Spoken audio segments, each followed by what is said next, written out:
All right, so let's go ahead and get into the modeling. Now, there are two basic ways to model in Rhino, an easier way and a more difficult way. The more difficult way will create more organic shapes. It's the kind of modeling you would do if you were designing cars, where the more geometric shape way of modeling is simpler, and you might use that for doing architecture. So I'm going to start off, of course, with the more simple way. You typically start off when making geometric forms by doing linear elements first. So if I wanted to start drawing, I would have to summon a command, first of all. And there are various commands. I could do a simple single line, or I can do what's called a polyline. Polyline basically means multiple lines all combined together. So think of, if you've used Illustrator, think of the pen tool. Very similar. So what I'm going to do is I'm going to type polyline, P-O-L-Y, just anywhere. You don't have to click up here, polyline. And it should have an autocorrect, and that autocorrect is based on the commands you use more frequently. So polyline, summon it up, hit enter. And then over here in your command line space, you're going to see a requirement for an input for the next part of the command. So it's asking me to select a start for the polyline.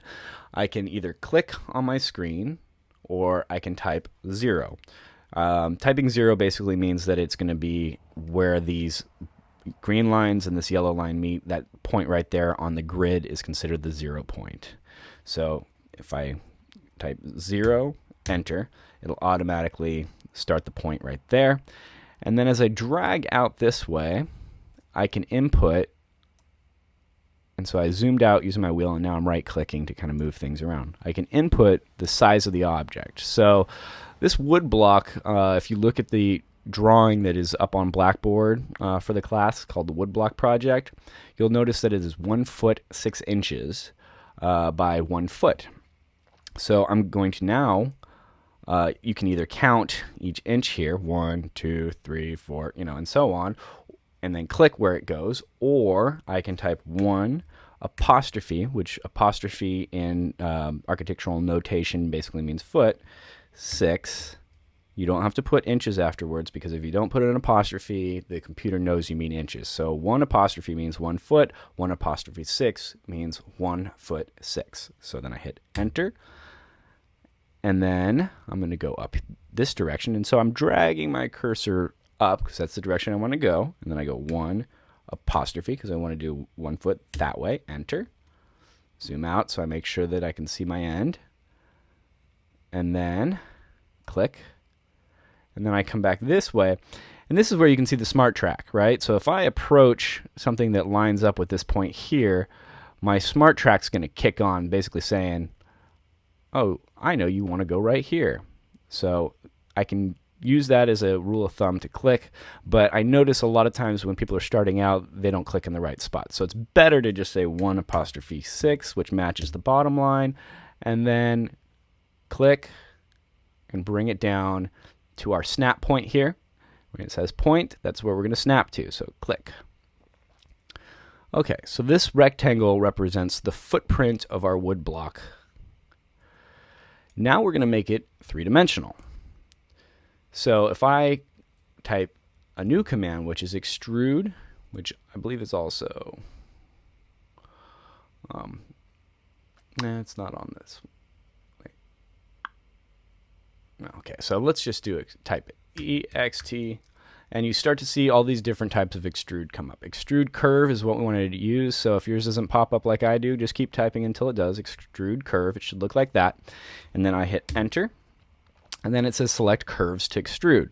Any line in this program will be called a curve, and then 3D objects will be called solids or surfaces. So if I click on this, I've selected the extrude, and I hit done, or I can hit enter, and then it starts to extrude up. And by default, this extrusion is going to be hollow. You can see that there's no top on the object there.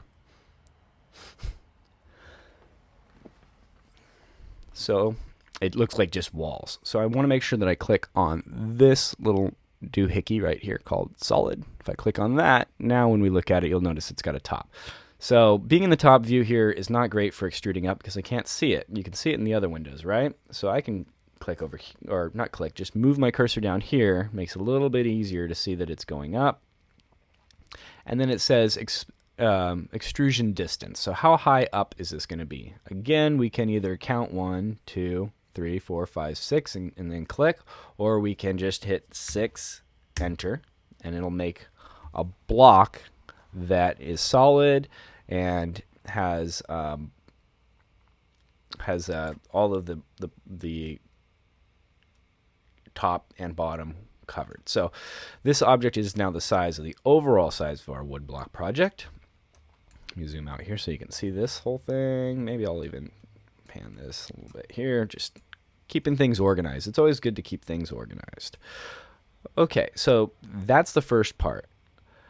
Now what we want to do is we want to modify this object. So looking at our drawing, you can see that you've got a radius edge here, a little chamfered edge here, and then a little box cut out here. So that's all we really have to do using all new commands, of course. So take this box, and I'm actually going to delete the curve that I created it with. When I click on this here, you see this little dialog box come up that talks about I've got a curve, which is my 2D lines. And look at the perspective view, you can see it's highlighted. And I've got the extrusion, which is my 3D object. So I'm going to select my curve and then delete it. I try to get rid of lines that I don't need anymore as often as possible so I don't have a lot of things stacked on top of each other. You'll see once you get into more complicated models that that's a good rule of thumb. Okay, so what we want to do is radius this edge. And we do that using a command called fillet edge. So again, just type anywhere, F-I-L-L-E-T-E-D-G-E. There are multiple types of fillets. We want to make sure we fillet edge because that's related to a 3D object. So I hit enter. And next I want to change my radius. So I click here. I'm going to change it to 3. If you do the math on the object, you'll be able to see that that's a 3-inch radius. And then done. Now I click on this edge, right on that edge line, and you'll see the number 3 come up there if you've got it right, and then you're going to hit enter, and then it gives you a preview of it. I'm going to hit enter again. There we go. So that rounds that edge. And you can see it in the front view. You can't see it so much in this view here. Next thing we want to do is chamfer this edge, and that's what we mean by beveling. So I'm going to type chamfer edge, and again I'm going to set my distance. This time it's got a 45-degree angle, which basically means that it is equal parts from left to right to up and down. So I'm going to set my chamfer distance at 4. Enter. Then I'm going to click on this edge. I'm actually going to also click on this edge. So I want those two edges to be chamfered. And then hit enter. Gives me a little preview. Enter one more time. Okay. Let me close my mail so my notifications aren't coming up. All right, last thing we got to do on this is take a little chunk out. So what I'm going to do now is I'm going to draw another, I can either use a polyline or a rectangle. So I'm going to use a rectangle this time, a little different tool, just so you guys are familiar with it. I'll go from my top view over here, type in REC for rectangle, enter, and just click to start, and then I'm going to go 6, enter, 6, enter. And it should be square. So it looks right. Now I'm going to extrude that up the same dimension as the height of this. So EXTR, it comes right up. Start to drag it upwards and hit 6, enter. And it should be solid. Again, if you're not getting a solid, when you're using the extrude tool, you got to make sure that this little solid button over here is clicked. Escape out. And escape's another good thing to know. If you escape, it gets you out of any command. Sometimes you're stuck in a command and you don't understand why things aren't going the way you want. Just hit escape and start over again on the command sequence. Another thing I want to show you is selection how to select the object. So 1, you can click on an object and you'll select that object that you clicked on. 2, you can box highlight to grab multiple objects, because this will actually grab this curve under here and that box. So if I go from right to left, clicking and dragging from right to left, it selects both of those things. Okay. For example, if I wanted to delete just this curve underneath, I can click on it and it'll bring up this where I can select that curve. Or I can go click from left to right, and once I highlight the entire thing but not the box, you see how the box is outside of that rectangle, it'll just select that sub-object, or the object that's completely encompassed by that box. So left to right will work like that, right to left will work like that. So I'm going to go from left to right here and just delete this because I don't need it. Okay, that's going to come in handy a lot, because if you've got multiple objects on top of each other and you want to select just one part of that object, it's better to know how to do your left to right or right to left depending on what tools you want to use. So we're starting off with a very simple object so I can explain all this stuff to you, because I know it's a lot. So pause it if you need to take a break at any time and just practice. So now I want to move this box into here, and I'm using that to cut out the negative space that I need. So this is the positive space of this cutout that I want here. So I pick the best view to make that command happen. So I want to grab it at the right spot. It's got to be cut out from the middle of this line here. If I want to cut it out from the middle of that line, I want to grab it from the midpoint here and put it to the midpoint there.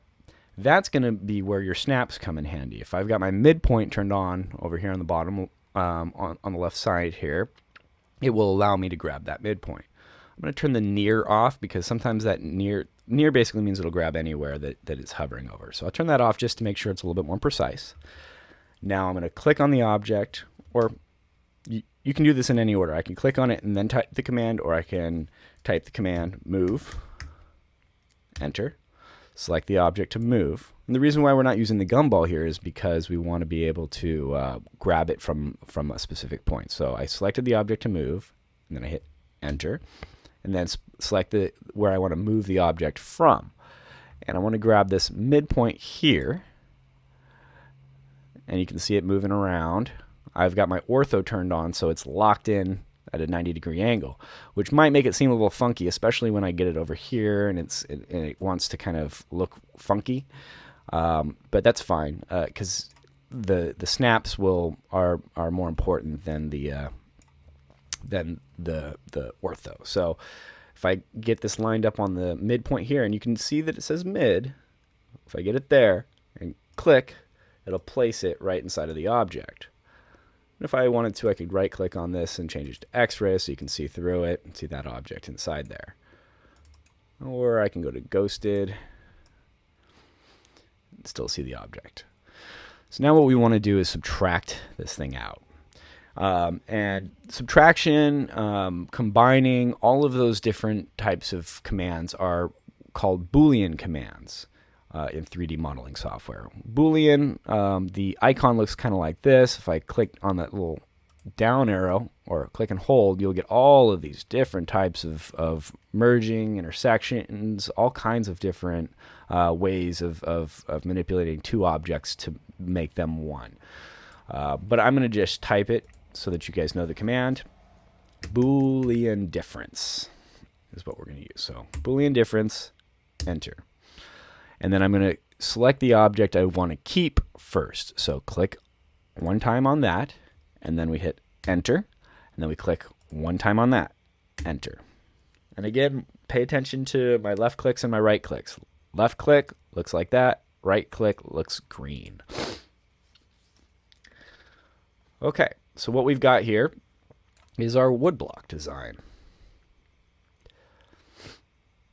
So that's a very basic form of using geometry, and you can use, extrusions and all different types of stuff to make really interesting objects, just stacking them on top of each other. You'll see in some of the examples that are posted online that the students use mostly geometric forms, which is a little bit simpler. You can, of course, use more complex forms and kind of stack them together and then make them all one piece, and that'll work. thing to keep in mind, and I'll say this several times in these videos, is in order to 3D print the object, it needs to have a watertight seal, basically. So there's no gaps or holes or anything like that in this object, so it will 3D print. For example, this tool that I'm going to use right now is called the explode tool. If I click on this object here and select this object to explode, you see now it's all one piece. If I hit enter, every one of these pieces is separate. Okay? So if I delete this, now it has an open edge in there. That I cannot 3D print. So this form becomes useless. But a little bit more nefarious is if I have a little gap that's hard to see. So if I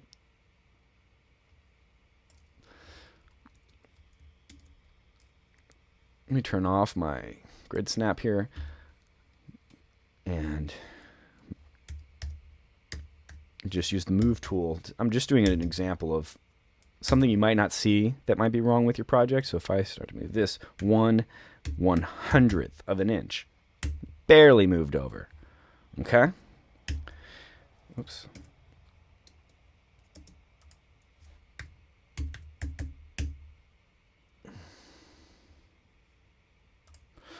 So this won't 3D print either. And 1/100th of an inch is a very small amount, and sometimes it's hard to see. So you really want to try your hardest to make sure that your objects are all nice and lined up. If you're having problems, show me your model. I'll be able to find it. I've got a good eye for these types of things. You can just see like that line's a little thicker than it should be. That indicates there's probably a gap somewhere. You can see that overlap right there. So that's just a little note on 3D printing. So this is the basic one. Practice, maybe do it a couple of times. Once you get the hang of how the commands work and orbiting things around, we can move on to more advanced stuff. Okay? Thank you very much.